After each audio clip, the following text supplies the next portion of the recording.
پھر جبریل نے کہا یا رسول اللہ، اللہ رب العزت فرماتا ہے کہ مجھے بھی 3 چیزیں پسند ہیں۔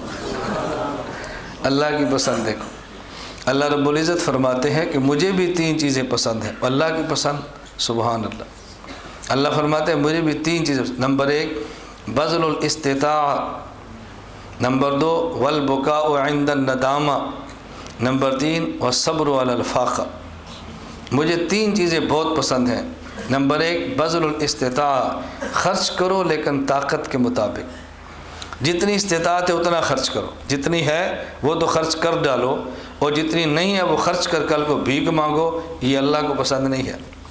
تزودوا فإن خیر الزاد التقوی، حج پر جاؤ نا تو زاد راہ لے کر جاؤ، زاد راہ تھوڑا لے کر جاؤ، وہاں بھیک مانگ کے روٹیاں کھاؤ، یہ خدا کو پسند نہیں ہے، یہ اللہ کو نہیں پسند۔ بذل الاستطاع، طاقت کے مطابق خرچ کرنا، اللہ کو بہت پسند۔ نمبر 2 والبکاء عند الندامہ، جب انسان سے گناہ ہو جائے اور پھر اس کو احساس ہو کہ مجھ سے گناہ ہوا ہے، پھر رو پڑے، پھر رو پڑے، اللہ کو بہت پسند ہے۔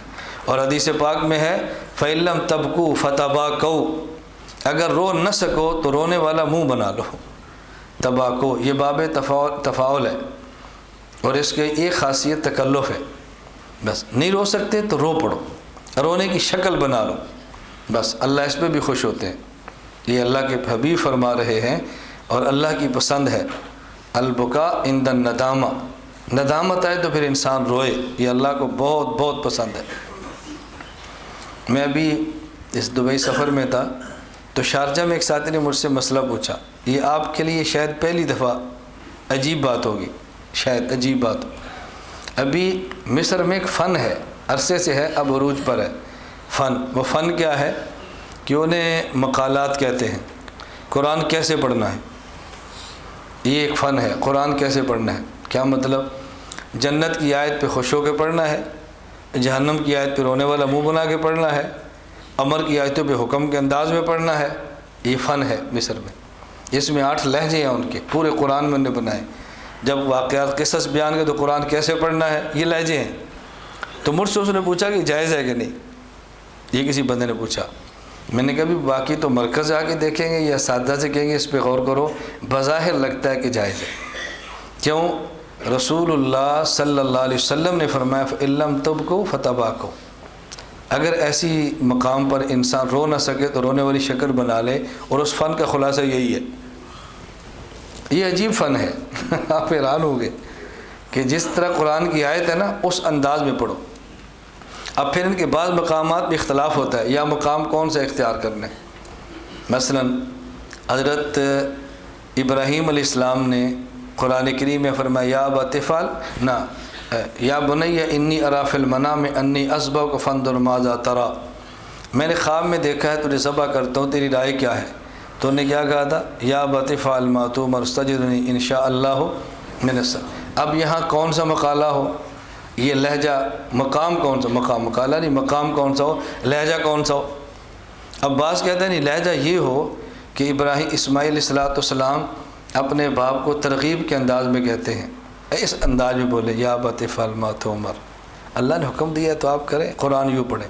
بعض کہتے ہیں نہیں یوں نہیں، اسماعیل علیہ السلام اپنے باپ سے ایسے کہیں کہ جیسے بچہ کوئی بات جھگڑ کر کہتا ہے یا ابت افعل ما تؤمر، جیسے خدا نے کہا اب کریں نا۔ میں تو وہ لہجہ پورا نہیں بنا سکتا، وہ تو اپنے سٹائل میں پڑھتے ہیں۔ اب یہاں پر اختلاف ہے، یہاں مقام کون سا ہو، تو مجھے اس نے تغنی یا خینات، خیر یہ تو فن کی باتیں ہیں، یہ طلباء سے کرنے والی، عام سے نہیں ہے۔ میں خیر بعض باتیں درمیان میں ذکر کرتا رہتا ہوں کہ کتنے علوم دنیا میں ہیں جس تک ہماری رسائی کیا نام بھی نہیں سنے۔ تو اللہ رب العزت نے فرمایا البکاء عند الندامہ، گناہ ہو، ندامت ہو اور رو پڑے۔ اور اس کے بعد جو تیسری بات کہا والصبر عند الفاقہ، اگر مصیبت آ جائے، فاقہ آ جائے، مشقت آ جائے تو بھیک مانگنے کی بجائے صبر کرے، اللہ کو بہت پسند ہے۔ اگر کوئی بھیک مانگنے والا آ جائے تو یہ اسے نہ سنائیں، اللہ کو صبر پسند ہے۔ اب آپ خرچ کریں، کبھی لوگ نصیحت کرتے ہیں نا بھی اللہ کو صبر پسند ہے، تو مانگ رہے، جب تمہارے پاس آ جائے نا اما السائل فلا تنہر، اب تم نہ ڈانٹو، تم دو اس کو، تم دو، وہ تمہارے دروازے پر آ گیا، اب یہ نہ سنو اللہ کو پسند ہے صبر، یہ بتاؤ کہ اللہ کو پسند ہے دینا، تم اس پہ عمل کرو۔